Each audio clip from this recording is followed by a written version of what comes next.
बड़ी खबर से आपको आगाह करें। पार्लिमानी कमेटी ने 2/3 अक्सरियत से जस्टिस याहिया अफरीदी को चीफ जस्टिस नामजद कर दिया है। आजम नजीर तारड़ का ऐसा बताना है। Justice Mansoor Ali Shah, justice Munib Akhtar, justice Yahya Afridi, ये 3 नाम सामने थे पार्लिमानी कमेटी के। पार्लिमानी कमेटी ने 2/3 अक्सरियत से फैसला किया है और एक नाम के ऊपर इत्तफाक कर लिया है। वो नाम है जस्टिस याहिया अफरीदी का। जस्टिस याहिया अफरीदी को चीफ जस्टिस नामजद कर दिया गया है। पार्लिमानी कमेटी ने फैसला कर लिया है। पार्लिमानी कमेटी ने 2/3 अक्सरियत से जस्टिस याहिया अफरीदी के नाम पर इत्तफाक कर लिया है। आजम नजीर तारड़ की जानिब से यह बताया गया है, विफाकी वजीर कानून आजम नजीर तारड़ ने बताया है कि जस्टिस याहिया अफरीदी के नाम पर इत्तफाक कर लिया गया है। नैयर अली हमारे साथ मौजूद हैं। नैयर, तवील बैठक हुई, तवील मुशावरत हुई और उसके बाद 2/3 अक्सरियत से जस्टिस याहिया गया है। जी बिल्कुल, अब से कुछ देर कबल ही ये मीटिंग खत्म हो गई है और ये बड़ी खबर जो है वो हम अपने नाज़रीन को दे रहे हैं कि कमेटी ने 2/3 अक्सरियत से जस्टिस याहिया अफरीदी के नाम पर इत्तफाक कर लिया है और ये जो नाम है ये अब वज़ीर आज़म को मंजूरी के लिए जाएगा और उसके बाद जो है वो सदर मुमलिकत इसकी तौसीक करेंगे। अब से कुछ देर कबल आजम नजीर तारड़ ने जो है सहाफ़ियों को बताया है कि 3 नाम थे, जस्टिस मंसूर अली खान, जस्टिस याहिया अफरीदी और जस्टिस मुनीब अख्तर, और उनमें से जस्टिस याहिया अफरीदी के नाम के ऊपर 2/3 अक्सरियत से जो है वो उसकी मंजूरी दे दी गई है और अब ये नाम जो है ये समरी की सूरत में वजीर आजम हाउस को इरसाल किया जाएगा। तो ये इस वक्त तक की सबसे बड़ी स्टोरी है। बहुत सारी अप्स एंड डाउन्स भी आए इसके कमेटी के इजलास के दौरान में और कोशिश की गई कि पीटीआई जो कि इस इजलास में शामिल नहीं हुई, अपने नाम देने के बावजूद पीटीआई के 3 अरकान बाहर रहे और दिन में जो है इजलास से एक बार मुलतवी भी किया गया कि इस कमेटी का जो है हिस्सा बनाया जाए, लेकिन वो नहीं माने। उन्होंने इनकार किया कि उनकी सियासी कमेटी का फैसला है। लेकिन अब जो है वो बहुत देर से जिस फैसले का, बड़े फैसले का इंतजार था, वो फैसला सामने आ गया है और पार्लियामेंट की वो कमेटी जो कि चीफ जस्टिस की तकर्री के लिए जो है वो बनाई गई थी, उसका फैसला सामने आ गया है और इस 9 रुकनी कमेटी ने जो है वो जस्टिस याहिया अफरीदी के हक में फैसला दिया है। 3 जजेस का पैनल। ठीक है नैयर, आप हमारे साथ ही मौजूद रहेगा, आपसे मजीद मालूमात भी हासिल करते हैं। आजम नजीर तारड़ का क्या कहना था इस मौके पर, आपको वो सुनवाते हैं। जैसे और क्या पूरी 2/3 अक्सरियत से वो इस तरह से है जी, उसके बगैर नहीं हो सकता जी। सर एक चीज 2/3 अगला प्रोसेस क्या होगा? किसका नाम भेजा सर जी? याहिया अफरीदी साहब का नाम फाइनल हुआ सर? मैं 10 दफा नहीं बताऊंगा। एक बार और बता दें सर, एक बार और सिर्फ सर आगे का प्रोसीजर क्या होगा? आगे का प्रोसीजर क्या होगा प्लीज? वजीर आजम साहब ये नाम भेजेंगे सदर मुमलिकत को नोटिफिकेशन के लिए। सर ये बता दिया जी जस्टिस याहिया अफरीदी साहब। जैसे और क्या पूरी 2/3 अक्सरियत से वो इस तरह से है जी, उसके बगैर नहीं हो सकता जी। सर एक चीज 2/3 अगला प्रोसेस क्या होगा? किसका नाम भेजा सर? जी? याहिया अफरीदी साहब का नाम फाइनल हुआ सर? मैं 10 दफा नहीं बताऊंगा। एक बार और बता दें सर, एक बार और सिर्फ सर आगे का प्रोसीजर क्या होगा? आगे का प्रोसीजर क्या होगा प्लीज? वजीर आजम साहब ये नाम भेजेंगे सदर मुमलिकत को नोटिफिकेशन के लिए। आजम नजीर तारड़ की गुफ्तगू आप लोगों ने मुलाहिजा की। उन्होंने बताया है, उन्होंने अपडेट किया कि जस्टिस याहिया अफरीदी के नाम पर इत्तफाक कर लिया गया है और जस्टिस याहिया अफरीदी को चीफ जस्टिस ऑफ पाकिस्तान नामजद कर दिया गया है। टीम का है तलत साहब, क्या रोल उनका होना चाहिए था, किस तरीके से इस मामले में ज्यादा क्लैरिटी लाई जा सकती थी? देखें, अब कानून जो है उसकी एक हद है जी। जब कानून के ऊपर जमहूरी कंसेंसस डेवलप हो जाता है तो फिर कानून को उसके ताबे आना पड़ता है।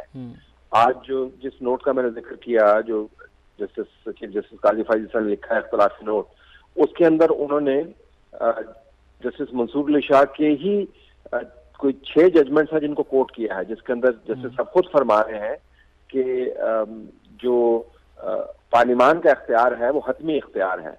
तो मेरे ख्याल में जो वकला हैं उनको बतौर सियासतदान सोचने में मुश्किल आ रही है, जो पार्लिमान के अंदर मौजूद हैं या पीटीआई के साथ एसोसिएटेड हैं।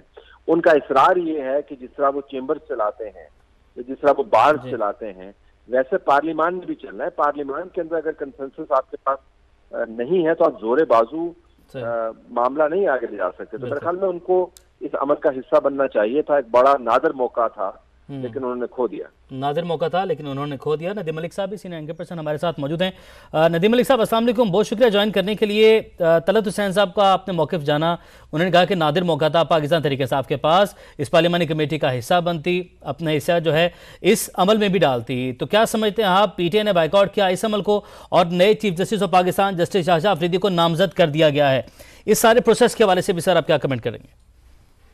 देखिए, तहरीक इंसाफ को इसका हिस्सा बनना चाहिए था, क्योंकि वो सारे अमल में जो पार्लिमानी कमेटी थी उसकी मशावरत में शामिल हुए। मौलाना फजलुर रहमान के जरिए उन्होंने इंगेज किया और 56 इब्तदाई तौर पर आईनी तरमीम थी, जिनको अब कम करते करते कोई 22 पे आ गई है। तो वहां तक तो ठीक था, लेकिन ये जो प्रोसेस है चीफ जस्टिस की तैनाती का, इसके ऊपर उनके तहफ़्फ़ुज़ात थे। आज भी हमने JUI से बात की और उनसे पूछा कि वो कौन सी शिकें थी जिसमें मीटिंग के अंदर पाकिस्तान तहरीक इंसाफ के लोगों को तहफ़्फ़ुज़ात थे। तो एक जो बहुत बड़ा उनके लिए इशू था, वो जस्टिस मंसूर को सीनियरिटी की बेसिस के ऊपर चाहते थे कि उन्हीं की तैनाती की जाए। पहले वो काजी फायदी था कि वो जो 68 ईयर्स की रिटायरमेंट एज थी उसके ऊपर वो बहुत ज्यादा उनके तहफ़्फ़ुज़ात थे। वो मामला हल हुआ, तो अब उनका दूसरा इशू ये था कि सीनियरिटी के ऊपर अब जस्टिस मंसूर अली शाह का नाम लगता है तो इन्हीं को बनना चाहिए।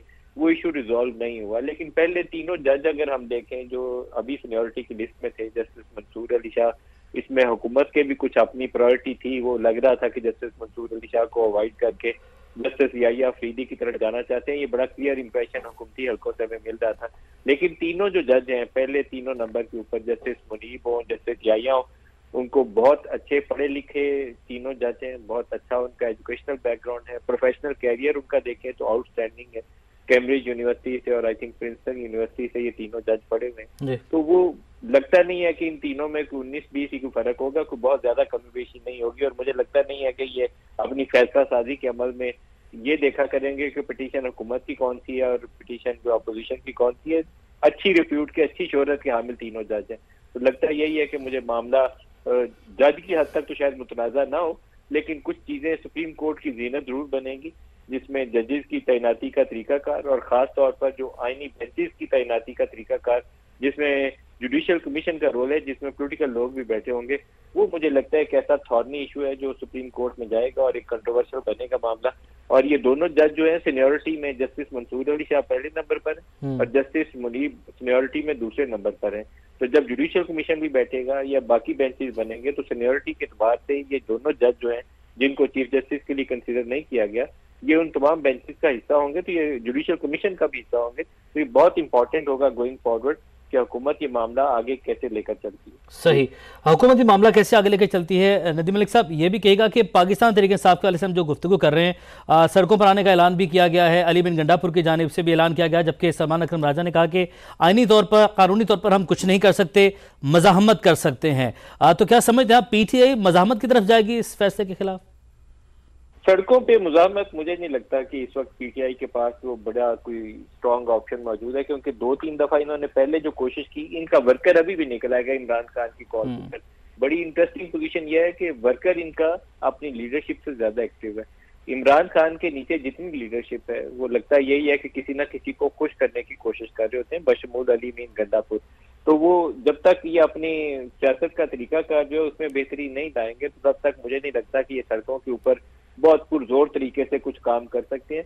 काफी ज्यादा इनके अंदर तकसीम है। दाखिली तौर पर PTI की जो पहली और दूसरी सफ के लीडर्स हैं वो काफी ज्यादा आपस में कटे हुए हैं एक दूसरे से, सारे एक दूसरे को शक की निगाह से देखते हैं। आधी लीडरशिप KP के कुछ लोगों को समझती है कि उन्होंने एस्टेब्लिशमेंट से खुफिया मामला तय किए हैं।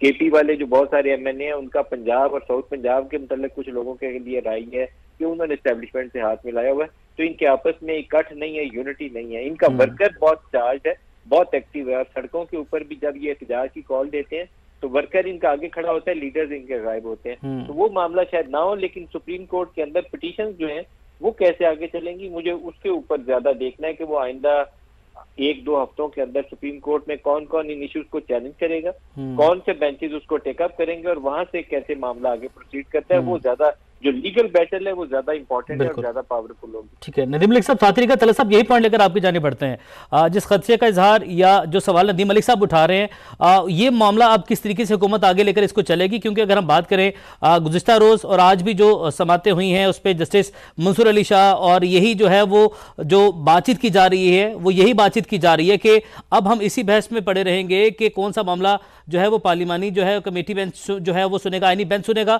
या कौन सा जो मामला है वो सुप्रीम कोर्ट सुनेगी।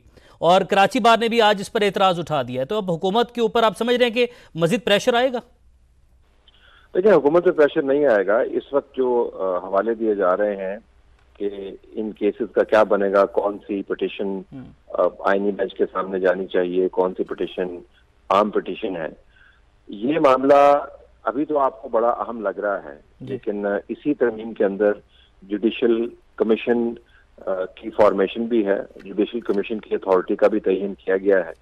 जुडिशल कमीशन ने अपने रूल्स एंड रेगुलेशंस भी बनाने हैं, उनका बाकायदा एक सेक्रेटेरिएट भी काम कर रहा होगा, और उसी जुडिशल कमीशन ने आईनी बेंच भी बनाने हैं, और उन आईनी बेंचेस के अंदर जो सीनियर मोस्ट जजेस हैं वो भी हिस्सा डालेंगे, और कम से कम 5 मेंबरान का वो बेंच होगा। तो अभी आपको इस वजह से लग रहा है कि वो जुडिशल कमीशन ने काम शुरू किया नहीं, आईनी बेंचेस बने नहीं, और सेक्रेटेरिएट ने काम करना शुरू नहीं किया। तो जो जज साहबान के खदशात हैं कि पता नहीं चलेगा कौन सी पिटीशन ने कहीं पे जाना है, तो मेरे ख्याल में ये तय हो जाएगा कि किस पिटीशन ने कहाँ पे जाना है और किसके ऊपर सुओ मोटो लेना है, किसके ऊपर ओरिजिनल जुरिसडिक्शन आपने एक्सरसाइज करनी है। ये सब कुछ वाया कमीशन होगा।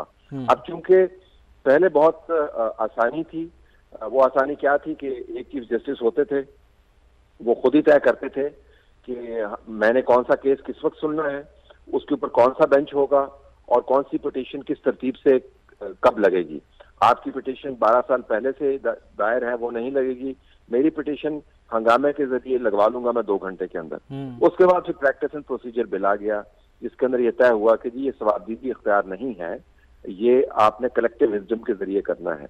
कलेक्टिव विजडम वो एक प्रोसीजर था, वो आईनी तरमीम नहीं थी, प्रैक्टिस एंड प्रोसीजर बिल। अब जो नया बीच में मामला आया है वो है जुडिशल कमीशन का। तो आपको याद होगा कि जब प्रैक्टिस एंड प्रोसीजर बिल भी पास हुआ था तब भी खदशात ऐसे ही थे, क्योंकि उस वक्त तक हम एक पुराने निज़ाम के आदी हो चुके थे। तो इसके टीदिंग प्रॉब्लम्स होंगे, लेकिन आईनी तरमीम को पढ़े, इसमें बड़े वाज़ेह अंदाज से लिखा हुआ है कि पिटीशंस की डिस्ट्रीब्यूशन किस किस्म की होगी, और जो कुल्ली तौर पर आईनी